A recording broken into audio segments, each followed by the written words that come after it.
for the grand horizon. 500 years of faith, grateful today. Hi, I am Sister CORA BEBOSO, a Salesian Sister of St. John Bosco, and a daughter of Mary, Help of Christians. On this day, called the Holy Saturday, I am here with you to share my reflections on those days that happened to Jesus and Mary on Good Friday and Holy Saturday.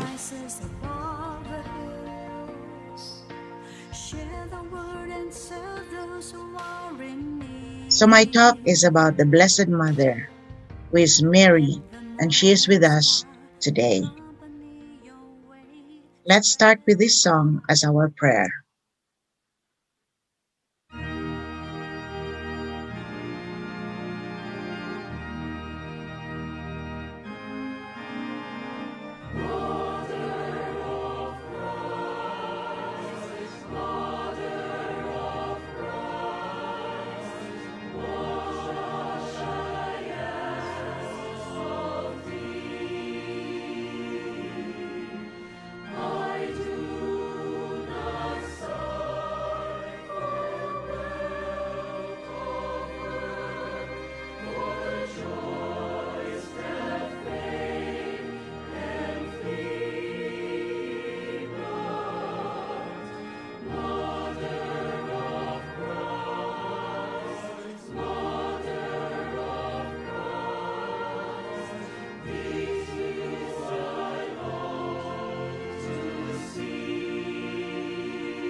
On that Holy Saturday, let's put ourselves beside Mary, who is reflecting on what happened the day before, on that grace-filled Good Friday. So let us sit with Mary, let us listen to her, and observe her as she prayed, as she passed the day in silence, on that beautiful moment of union with Jesus. Mary, help us walk with you, that we may be able to learn from you how to move forward, how to live our life according to your Son's desires. So, my dear friends, these meditations, these reflections is my try to be able to gather seeds of hope that we can use along our journey of faith-filled discipleship. So for every explanations and meditations I propose, let us gather some seeds of hope that can be fruitful in our going forward with Jesus. So as we reflect the mysteries of Jesus, we can ask ourselves, how can these mysteries of the holidays nurture our faith? We were gifted to give. We are experiencing the effects of the 500 years of Christianization in the Philippines. So, what can we gather from this that we can pass on to the next generation? If we look at Mary and Jesus and John, they listened, they observed, they witnessed how great is the love of Jesus for the world. And now it is our turn to turn this meditation into lessons and memories that could be our treasures in the future. Let us revisit the scene as described by John the Evangelist. John wrote in his Gospel, chapter 19 to 20 and 25. Standing by the cross of Jesus were his mother and his mother's sister, Mary, the wife of Cleopas, and Mary of Magdala. I would like to unpack the word standing because it speaks a lot of who Mary is and what Mary is doing as an example for all of us to follow. The word standing speaks of bravery, speaks of patience, speaks of presence. And Mary did that. She was present when Jesus was suffering. She was standing to show that she supports. She does not leave the side of Jesus. I will be with you until the end. Indeed, she was a mother until the end. The only description that John wrote about Jesus is not what Jesus felt or what Jesus was doing, but what Jesus was saying and what Jesus showed to the people of how he surrendered himself to the Father. The witnesses were Mary and John. So, what can we gather from this occasion when was hanging on the cross? Looking at Mary, we can say, let us stand by Jesus like her, bravely, consciously, lovingly. And another seed of hope that we can gather is when in pain, stay close. When we are in pain, we cannot reason. Our grief just overwhelms us. So the trick is let us sit by Mary. Let us stay close to Mary. Let's stay close to Jesus. By looking at them, we can gather words of wisdom. Maybe by just waiting, the Holy Spirit will enlighten us and we will learn from them to suffer willingly, patiently, and lovingly. And then, in that moment, Jesus looked at Mary, and when their eyes met, he said, Woman, behold your son. Jesus must have seen John beside him, looking with questioning eyes. What then now? You're leaving us. We, your apostles, had been with you for 3 years. What shall we do now? And we don't understand why you are doing all this, why you're leaving your mother. Why are you there? You have the right to complain. You were making miracles, stopping people. You have power. You can calm the sea, open the eyes of the blind. Now you're so helpless. And Jesus just continued to look at Mary and said, Woman, behold your son. This son of yours is full of complaints and full of questionings. He needs somebody to train him. Woman, behold your son. And Jesus said this, not as a correction, but as a loving giving of John to the woman, to Mary, whom the Bible calls a woman. And so, with the words of Jesus, we are left with appreciation that Jesus left us to Mary. And I meditated on Mary was in charge of the small household in Nazareth.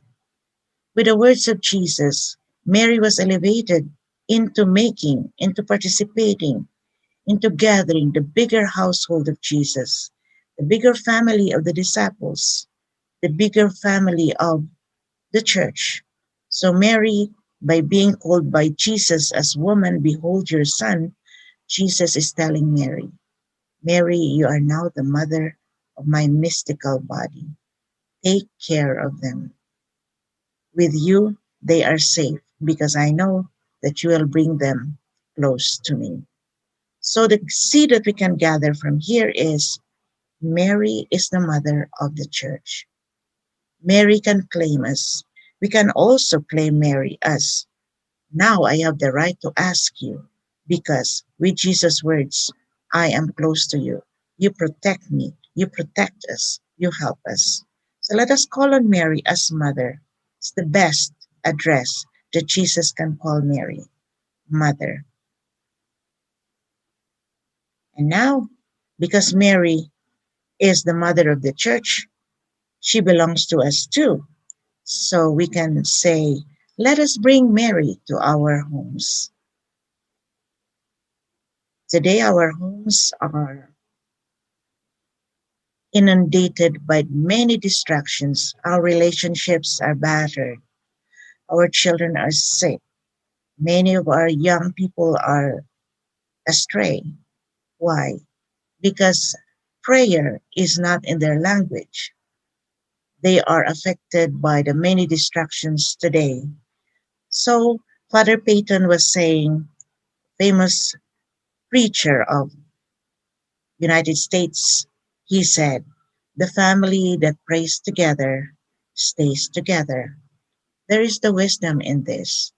And as we see in this picture, young and old, aged and adults, young adults, they are kneeling down in a gesture of humility and a gesture of asking for help. And who is the person that they can ask closest to Jesus is no other than Mary. And they use the devotion, the rosary. With the rosary, you can call on Mary and reciting it repeatedly. Hail Mary, full of grace. Pray for us sinners, now and at the hour of our death. Whatever our needs are, Mary is close to us. Let's remember the family that prays together stays together. And then Jesus continues. He looked at John and addressed John, saying, Son, behold your mother. Surely Jesus knows that Mary will be alone and caring for the mother. Jesus thought of her as bringing her to a safe place, to somebody that can protect her. My other reflection in these words of Jesus is that when Jesus looked at John, he did not only look at John as an individual person, he looked at John as a young person, a young adult. John, by that time, has already learned from Jesus about his teachings, about his miracles, and about what he did to the poor, to those who are in the periphery.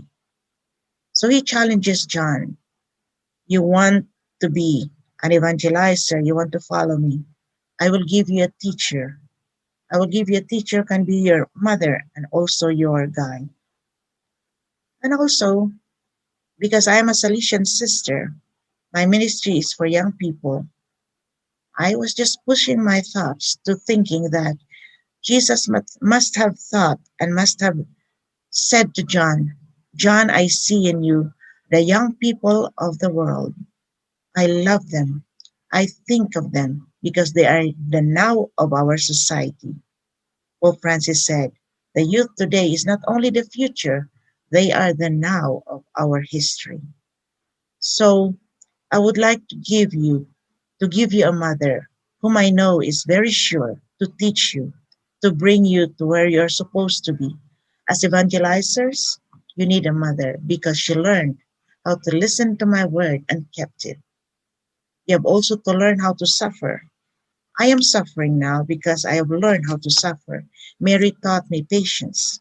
Mary taught me bravery and courage, honesty. And Mary taught me also how to be kind to people. She is the best teacher.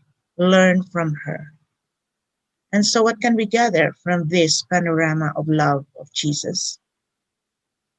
Let us take Mary as teacher and guide. She is the woman of all time, and she knows because she is close to Jesus. And for 30 years that she has lived, she must have gathered words of wisdom from Jesus in their dialogue, in their conversation, in their silence, in their praying. Let us all be close to Mary. Let's take Mary as teacher, as guide, as mother. I am reminded of the event that happened in the Philippines in 1995. I was there. I just arrived from Italy, and Pope John Paul II, his charisma and his love for young people allowed Philippines to give 5 million young people and old, and those young at heart, to stay at the Rizal Park, Luneta we call it, and listen to his words. And one of the words that he challenged young people are, be not afraid. Be not afraid to change. Be not afraid to follow Jesus. Be not afraid to invent ways and means to be agents of change. So in John, Jesus saw the future of the world. The future of the world is in the hands of the young people and those who love youth and those who are young at heart. Because the church is young. The church is young and we have many things to offer to the world. So let us not be afraid. Let us be bold and let us be assertive, protecting our young people, protecting the weak, the fragile, the old, protecting our land, protecting our girls, our women, our families. The challenge of the popes, Pope John Paul II, Pope Francis, and Pope Benedict, is really this: let us not be afraid, let us follow Jesus. And we pray that many vocations will come out from these gatherings, from youth groups, from faith community groups. Let us learn to take Mary as our mother. And when we go to Mary, what does she tell us? She tells us 5 words. These are the last 5 words of Mary that she left in the gospel. John gathered that and put it there. And the 5 last words are, do whatever he tells you. This reminds us of the time when Jesus was in a party. They attended the wedding at Cana. You know that Jesus and Mary love celebrations. They love parties. They love weddings. Jesus was there with friends, drinking and just relaxing. And Mary, because she's a mother who notices details. She looked at the kitchen and she noticed that the servants were worried. They were whispering to each other, what shall we do? What shall we do? Where can we get wine? LCBO is closed. So, Anne Mary inches her way closer to them and realized that the wine is lacking. What did she do? Mary took the occasion and she approached Jesus. She did not do anything by herself. She would consult Jesus. Son, they have no wine. And when things were attended by Jesus, and then the servants were surprised and cannot believe that water was changed into wine. The servants just remembered that Jesus said, fill these jars with water. And as they poured, the water changed into wine. Why did that happen? Because Mary told them, do whatever he tells you. Do whatever he tells you. And they did. And that moment, joy came back. So again, Mary showed her strength and willfulness to do good, to be a mother to all. By following Jesus, by taking the initiatives, bringing it to Jesus, something happened.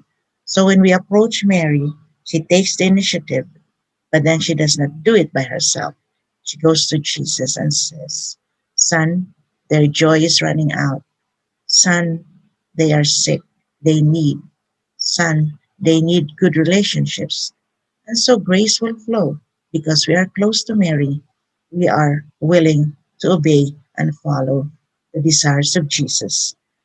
Let us remember these words: do whatever he tells you. It starts with a strong verb, do. And not only this and that and what I like and what you like. Mary says, whatever, meaning to say, the page is blank. God can write whatever he wants. Just open your heart and be ready because he can make miracles in you. So this Jesus is the one telling us what to do. Because Jesus is the word, is a lamp that guide our feet. He has the words of eternal life. After that scene in Calvary, Jesus breathes his last, and Joseph of Arimathea came, and with friends they slowly took the body of Jesus, lowered it gently, with dignity, respectfully, with adoration, and brought the lifeless body of Jesus to Mary, seated. What is the posture of Mary? Before she was standing, now she's seated to receive the lifeless body of Jesus. Her left hand, is showing willingness and surrender. And the other hand, if you look closely, Mary doesn't touch the body of Jesus with her bare hands. Mary uses the garment, her cloak, or maybe her shawl, to touch the body of Jesus. It shows to us to take care of the body of Jesus, just like when we receive the Eucharist. Let's receive it with respect, with adoration. We are holding the body of Jesus. And Mary is like holding Jesus during the offertory, offering Jesus to the world. This son of mine is lifeless, but with her faith, she's saying to the world, on Easter, my son will rise again and change the world. Actually, in the book of Revelation, Jesus, one of the words that were written there is that I make all things new. I remember when I was watching the film of Mel Gibson in his own depiction of Mary and Jesus. Jesus was carrying the cross. Mary was following with a white cloth in her hand. After Jesus was scourged, blood was flowing from where Jesus was. And Mary was using the white cloth in her hand. It's like saving the blood of Jesus. With her questioning eye, but still believing, her eyes met Jesus. And what did Jesus say to Mary? Which really touched me. I cried when I heard it. I make all things new. As if telling Mary, don't worry about these things. These are just the beginning of the new creation that I will be creating because I'm offering my life as a sacrifice. So with that, Mary receives Jesus' lifeless body. What does it teach us? That when there is pain, let us not cling to pain. Sometimes when we are suffering, we're like the drama queen. We hold, we cling, we complain. And look at Mary. She says, I allow this to happen to me because I don't know the bigger picture of God. Let it be, let it go. That's a beautiful song in the famous movie Frozen. I remember my sister, she has a grandchild, and she was telling a bedtime story, the Frozen picture book. And she wanted to read Let It Go, but she sang it. But her tune is different. She said, Let it be. She said, let it be, let it be. And then the girl said, Mom, no, let it go, let it go. Grandma, no, let it go. So my sister was saying, Oh no, I have to learn many things from my granddaughter. So let it go. Things that are happening to us, it passes by. Let us not cling to them. Memories of pain are not ours to keep. Let it go. Let it be first and let it go.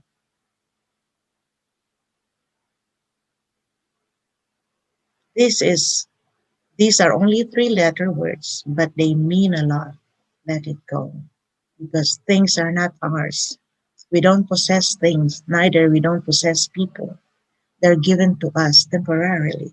They belong to God. And if we do that, we are saving ourselves from many heartaches. And also, let us remember that the lifeless body of Jesus is not Mary's to keep. He has to be buried. He has to pass through that. But Jesus didn't leave us. He said, I'll be with you forever. I'll be with you till the end of time. So Jesus remains with us in the Eucharist, in the sacrament of the Eucharist. The seven sacraments are there to give grace, but the peak of all these sacraments is the Eucharist because we not only receive it, Jesus enters our body intimately. You know by why Jesus became instituted the Eucharist because he knows our weakness. Jesus knows that food is our weakness.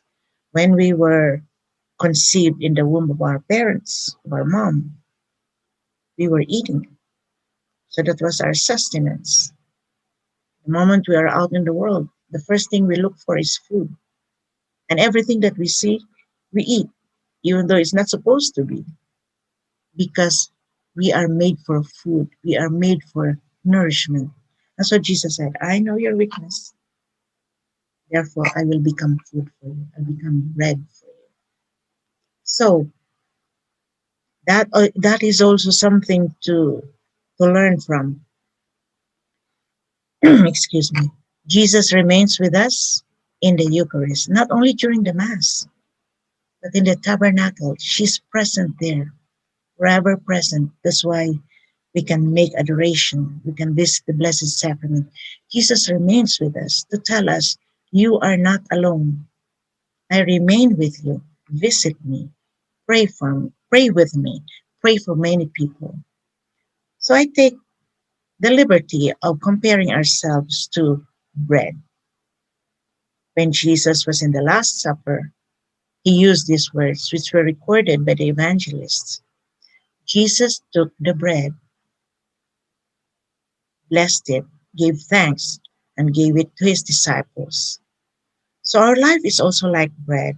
We are always on the altar. We are always like Eucharist. The Eucharist is here to stay, to be adored, to be received with pure hearts. Let us allow Jesus, if we are the bread, to take us. Jesus takes us, meaning to say selected, chosen, preferred. Jesus takes us. So we have really no reason to cry or to complain because God makes us important. We are special. We are precious to God. And after taking us, He blessed us with His graces. He blesses us with His love and His mercy. What else can we ask from God? We're really spoiled by God, but we don't believe because there are so many filters in our eyes and in our heart.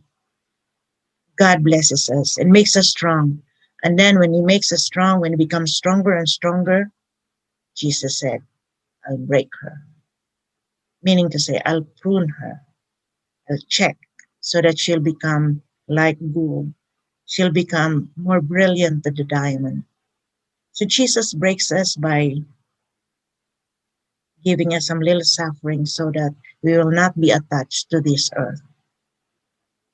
So He blesses us, breaks us, and then after breaking us, like the bread, He gives it to others. We become a gift to others.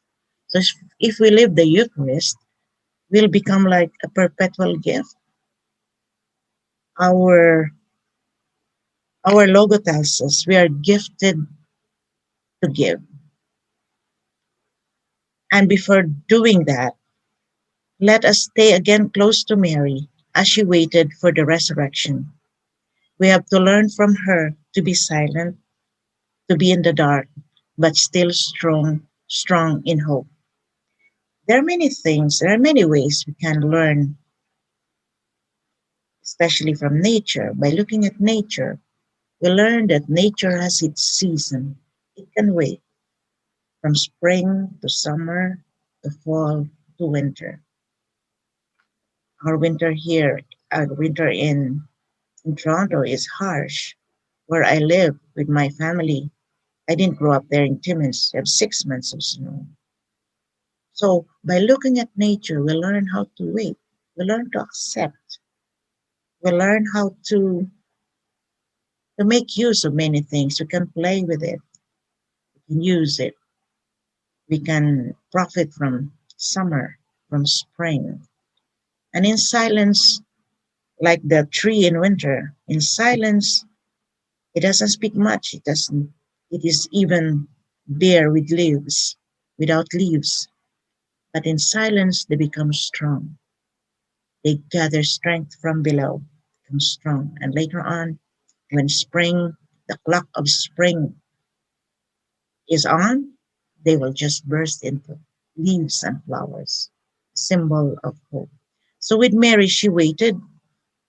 She waited for Easter, and from there, light, glory burst. And as she waited, she was helped by John, and John brought her to his home. So, what we can learn from this is that when in darkness, pray. Not the darkness of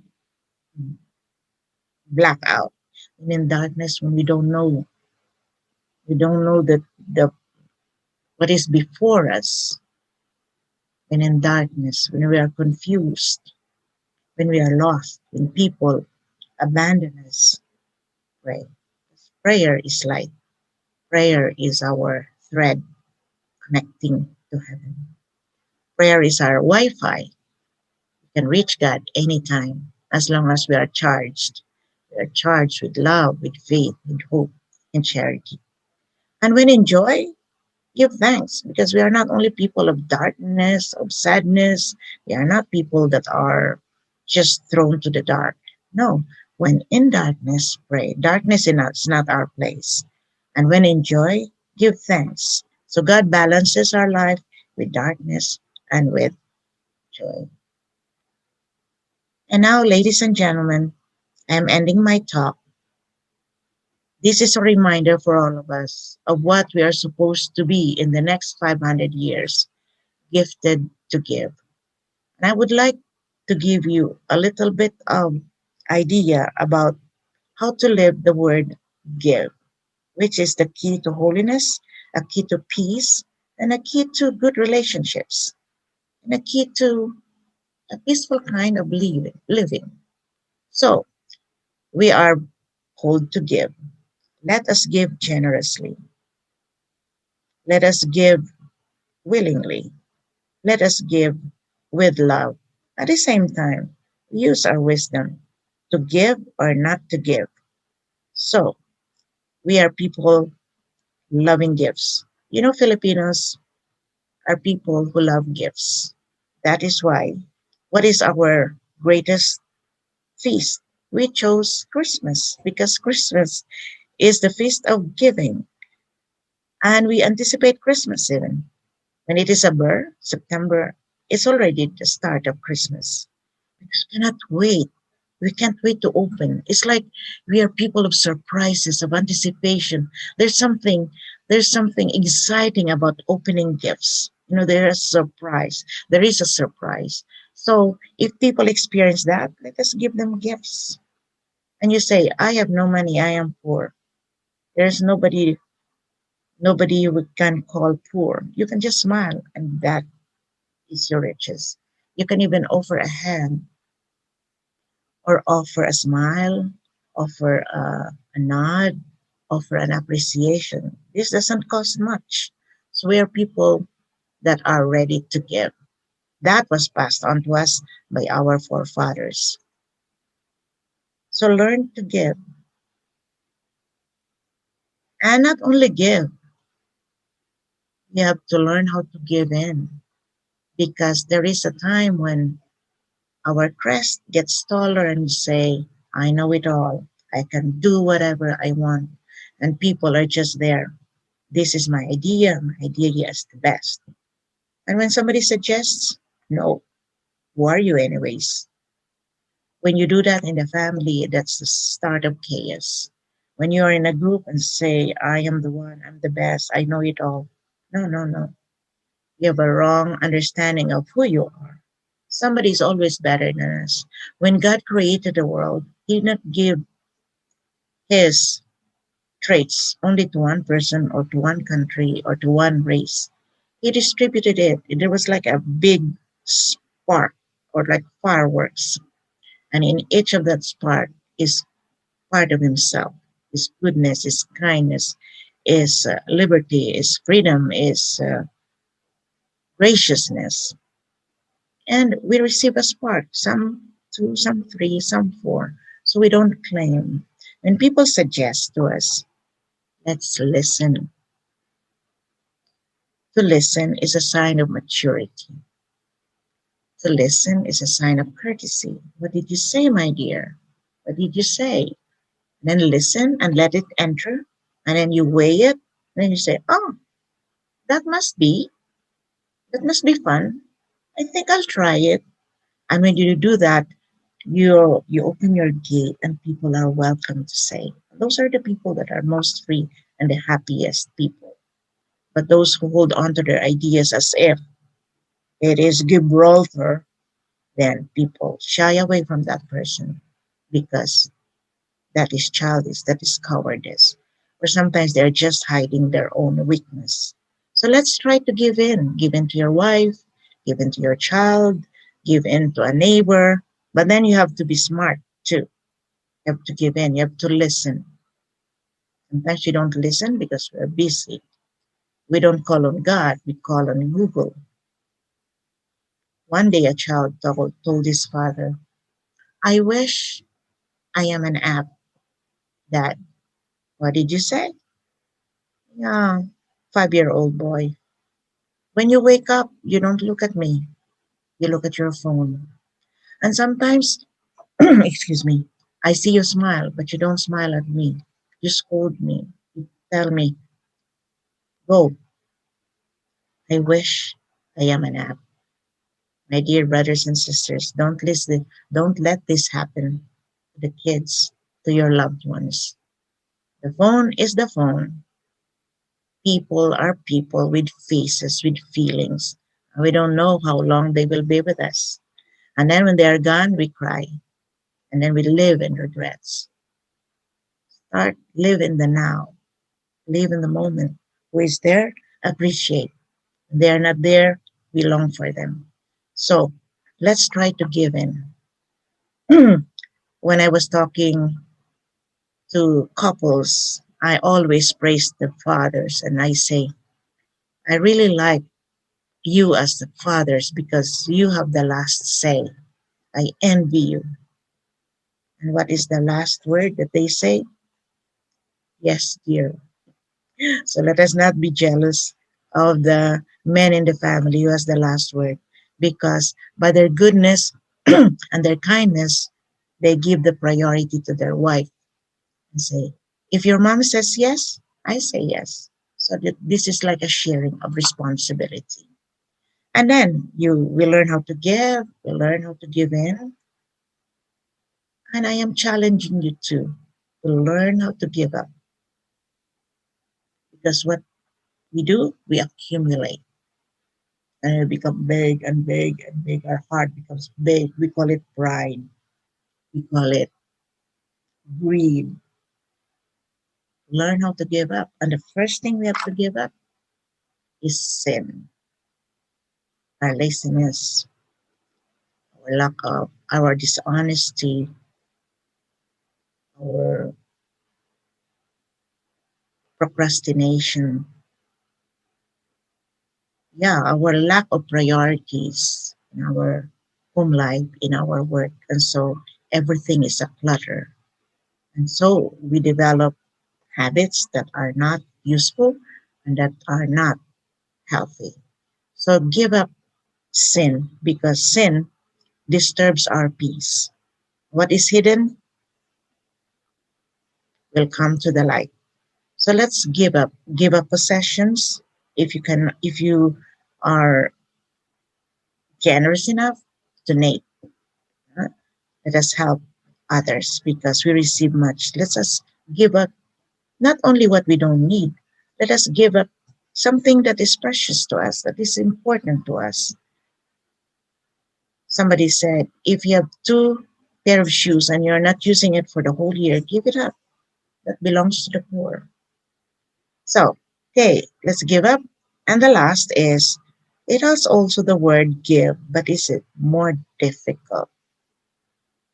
And those who can do it are very adult, are very mature, and very humble. It's a word forgive. We forgive. To forgive is divine. It's only Jesus who can forgive. And if we forgive others, we share in the redeeming capacity of God. We become like gods. We can forgive because we are children of God. And to forgive is to give second chances. How can we forgive if it is hard? By just thinking that I too, you too were forgiven. Forgive us our trespasses as we forgive those who trespass or who sin against us. So Jesus is our teacher. Mary learned how to forgive too because she realized the son is sinless.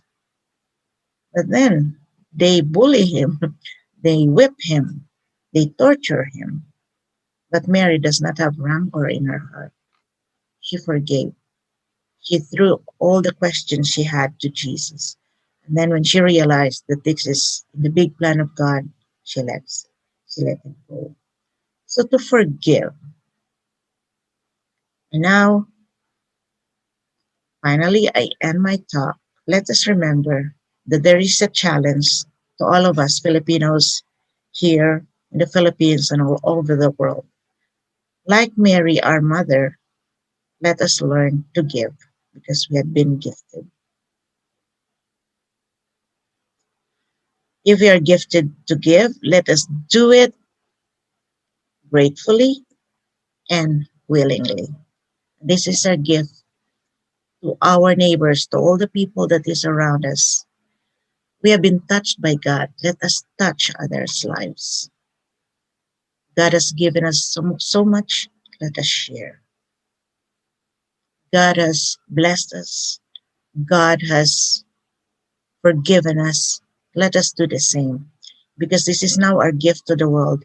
We receive the faith and now because we are grateful and we are humble, God, I give back what you have given to me, but with I give it back to you 100-fold with my own talents, with my own capacities, with my own style. And so what we contribute to the world bounces to other parts of the world. And we can make a little change, can be agents of change, agents of joy. So my dear Filipinos, let's congratulate ourselves for having received the gift of faith.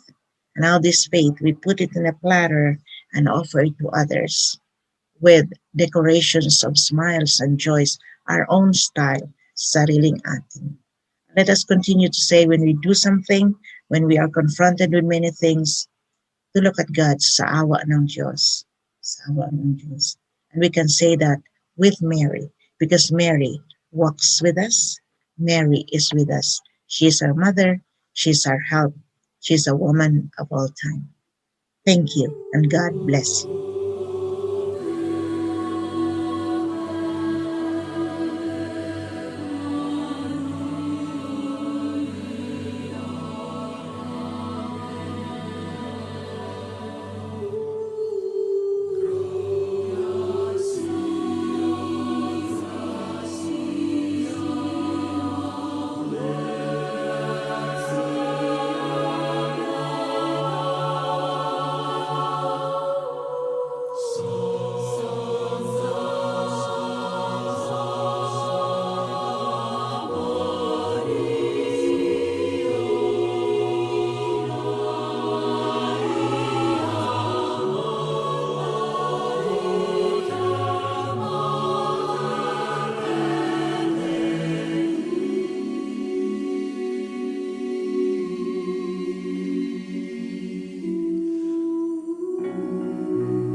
matagang dilim, di maabot ng tingin itong lagim. Narito ang iyong ina, damhin mong yakap-yakap ka. Sa kandungan ko sinta, mapanatag ka, sinta. Nais ko'y pagmasdan ka sa iyong pamamahinga. Minsan pa'y duyan ka, awitan ka,